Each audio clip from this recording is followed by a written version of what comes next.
a visionary is really good at solving problems and creating ideas, where an integrator is naturally really good at building systems, structures, and also execution. Okay. Welcome, everybody. You are listening to the Omnichannel Podcast, a podcast from digital marketers to digital marketers. I'm your host, Dominique Legrand, and my mission is to help fellow marketers and entrepreneurs to grow their businesses online. So buckle up and let's get started.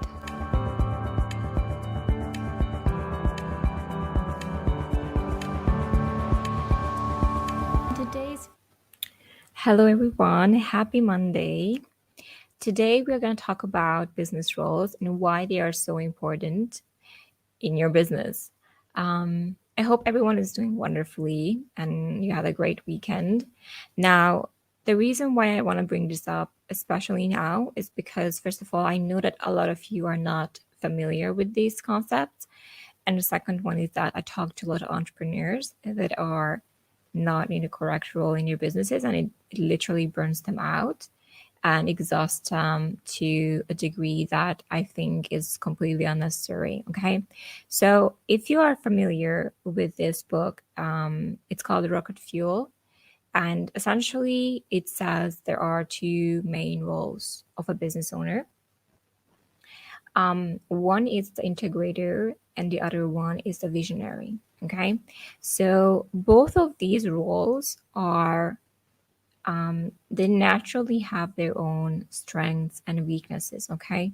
So for example, a visionary is really good at solving problems and creating ideas, where an integrator is naturally really good at building systems, structures, and also execution. Okay. So, and also seeing what's missing and where to, optimize and execute. So based on these two roles, obviously, as a direct consequence, it also means that a visionary has a really hard time with execution and sometimes with follow through. And it's because they are naturally very good at generating ideas. Well, the bad thing about this is that, first of all, most of business owners are visionaries. Okay, so that's the bad thing, because that also means is that there are a lot of you that are constantly generating ideas, coming up with new stuff, and maybe, I don't know, 5% of that you actually move forward and do it in your business. And the other way around for integrators, because they are minority, they enjoy systemizing, where a visionary actually has difficulties to systemize, to build structures. And it's so interesting to see how those different categories of people come together and to work together. So the idea of this is that if you are a visionary and you find yourself an integrator and gang up with that person so that your business can grow, your ideas that you generate are actually being taken care of and being executed and systemized. And if you are if you are essentially an integrator, then you have to find yourself a visionary who gives you those, inputs, those ideas, those visions that you can then deploy, in your business. So essentially, it's always good to have that two persons in each businesses, and it also helps you to see where you fit in yourself. Okay, I speak to a lot of natural integrators, and it blows my mind because they genuinely enjoy the creative process of systemizing. They genuinely enjoy Excel sheets. They enjoy coming up with, plans and structures, and everything is documented. And it's so interesting how, the length they are going to systemize and organize and all of that. And it's so funny because I speak to a lot of, visionaries that genuinely have ideas all the time. They have the most amazing ideas. They come to me and they are like, oh, I want to do this and this and that. And just like, this just blows my mind how naturally that comes to them. So just like I said, optimally, it would be really good if you first of all identify yourself, where you are in this scale. Are you like, do you like systemizing? Do you like structuring? Do you like to get things done? Or do you genuinely enjoy creative ideas? Like, are you more on that creative side and just coming up with solutions? You're really good at that. Then you're more leaning towards visionary. There is a test that you can take if you'd like to. Just check out Rocket Fuel test, Visionary Integrator test, and you can figure out for yourself which one of that. If this description was not enough for you, you can figure out where you fit in more in your business. Now, I want to take this a step further tomorrow and talk about the other roles that are in the business. You know, there are different concepts on business roles, but this is just an introduction, essentially. But just to be very realistic with you, of course, I see visionaries doing integrator tasks all the time. And to be honest with you, it's not that just because you are one or the other, it doesn't mean that you need to stop yourself from getting into a role that's not yours, right? Because especially in small businesses, we do see tired business owners that are visionaries doing integrator stuff, and that's not something that you can avoid because, you know, of cash flow, because you're just starting out, because of many reasons. You can be wearing many hats in your business. Okay, so that's completely okay, to be on that. It's just that what you will notice is that over time, the fact that you are a visionary and you put yourself in a role of an integrator, it just gonna drain you. Okay, it is draining for you when you put an integrator into a building role, into a strategic, you know, strategizing, Excel sheeting role. They are thriving in it. They genuinely enjoy it. Okay, so that's why it's important for you to see where you fit in yourself and be mindful that, okay, I am the visionary, and this is hard for me because I'm the visionary, and it's not where my natural talents shine. Again, it's not to get yourself into a victim mentality and say, okay, well, I'm the visionary. That's why it's, you know, it's not easy for me, but I can do it nonetheless. So you can fulfill any role in your business, even if you are the visionary. You can take on different hats. It's just that, and it's actually necessary for you to know what are those roles as well. Like when you are doing it, when you're building your own funnels, when you're doing your own ads, when you're doing whatever you're doing, that is not sitting in the state of visionary and, you know, generating ideas or mainly handling sales in your business. It doesn't mean you can't do it. It just means that it feels more draining to you and it feels more unnatural to you. Now, I do speak with integrators. Thankfully, they exist. Thankfully, they have their amazing systems that genuinely enjoy those things. But I think I would say majority of my clientele are visionaries, and I tend to attract them a lot. And I always see that exhaustion, that overdrive that they get themselves into. And if you can get into a point where you have clientele and you have some cash, then I want you to do the following. Okay, so you don't have to have a lot of, you know, cash. You can hire VAs for certain tasks at the beginning. If you don't have the money to invest in hiring an integrator, for example, to your business. But I genuinely want you to think about the following. What are the three activities in your business? And like three activities in your business. So what are the three activities in your business that currently bring you the most money?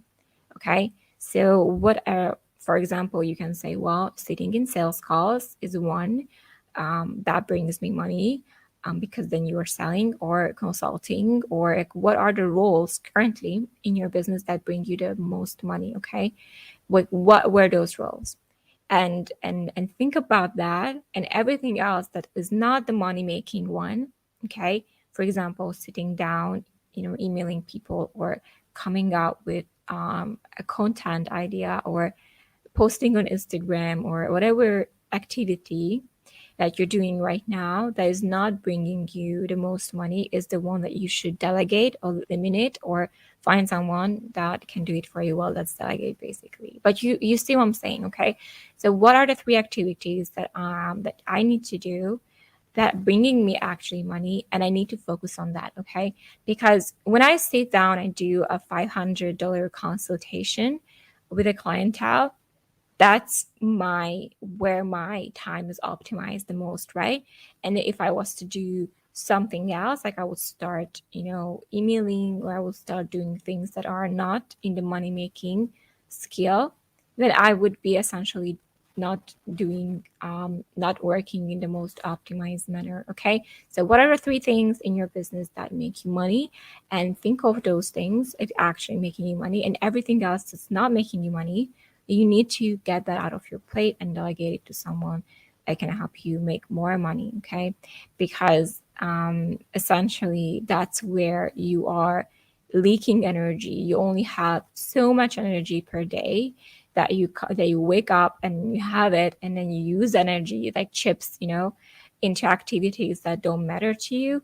Then essentially, then it's when it's just not going to work out for you. In my business, I do the podcasting that brings me clientele. I do consultation that makes me money, and I do sales calls that makes me money. Of course, showing up for my clients, being there for them, is where I'm making my money with, fulfilling that is what makes it making me money. But essentially, if I was to think about, post, for example, or anything else that is currently not bringing me money, then I would be thinking, okay, when I need to get someone who can do those things for me so that it's done. I know it's important, but that's just not where my talent of making money lies. Okay. So a lot of the times I see entrepreneurs struggling with this because obviously when you start out at the beginning, you are doing everything by yourself, and that's completely fine. And that's what being a crafty entrepreneur means. But for example, if you look at business owners that do come from experience, and they do have, that they actually very clear on that they are the visionary, okay, and they have the resources to stay in that role, they actually think differently. They think, okay, I need to find a person for this one. I need to find a person for that one. I need to have someone to run my ads. Wink, wink. I'm just hinting here, but I need to have someone for that. That is better than I am. That is better than just it's going to be done for me. I need to find someone who is good at copywriting or whatever roles that I have in my business. I need to find a person, video editing, or whatever they are good at, and I need to find a person to give it to them. I'm working on my book right now, and it's under editing, right? I'm not expecting myself to edit my book because sitting down and writing it was enough for me. I enjoy that and genuinely enjoy that. The reason why I did it is because I enjoy writing genuinely.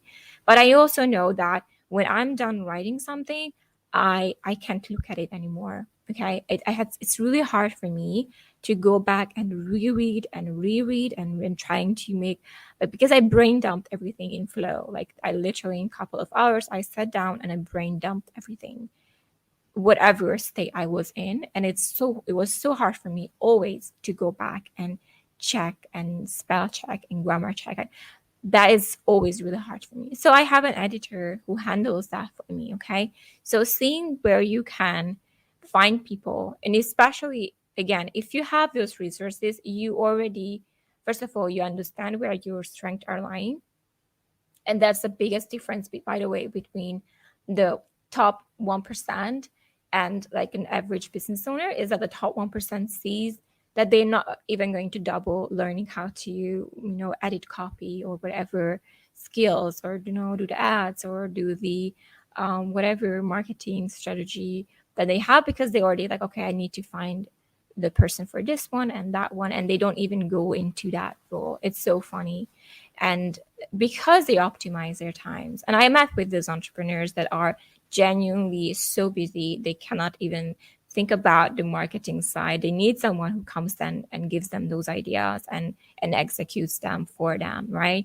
That's where you are smart, because then I'm not even gonna double with that, because my skills are, here I am, I'm the owner, I'm the visionary. My skills are stopping at opening new businesses or finding partnerships or negotiating deals, right?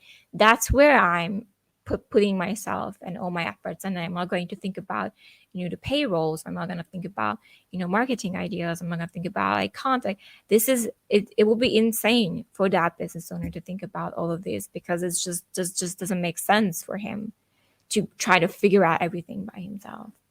Okay. So I'm giving you this concrete example because I see that and I love that someone can put themselves very clear, like, this is where I belong. Cool. And that what that means is that this is where I'm the best at, and this is where I'm most, efficient in my business, is to stay in this role. Okay. And then by staying in this role, it also means that I need to find people that are good at those things that I want to delegate, and then delegate it to them, and then make sure that measure it, make sure it works, check with them once in a month or once in a week, whenever frequency I want to check with them to see everything is going okay. And that's why, that's how you can put yourself in the right, correct position in your business. Okay. So I do see that crafty entrepreneurs, that's why they're so tired, because they're doing everything by themselves. And that's why, you start out, probably you do everything. You do the posts, you do social media, you learn how to do ads, it's insane. You learn all those skills, and it doesn't mean you can't learn. You can learn every skill in the book. It just because you're a visionary doesn't mean you cannot get yourself to learn how to read a balance sheet, right? So you can find those skills. Of course, you can wear those different hats. I think the most important is that how can I see that there are people that are better than I am in the specific thing that I think is important for my business, and how can I find those people and put them to the right, correct role so that I can remain in my seat without exhausting myself completely. Okay.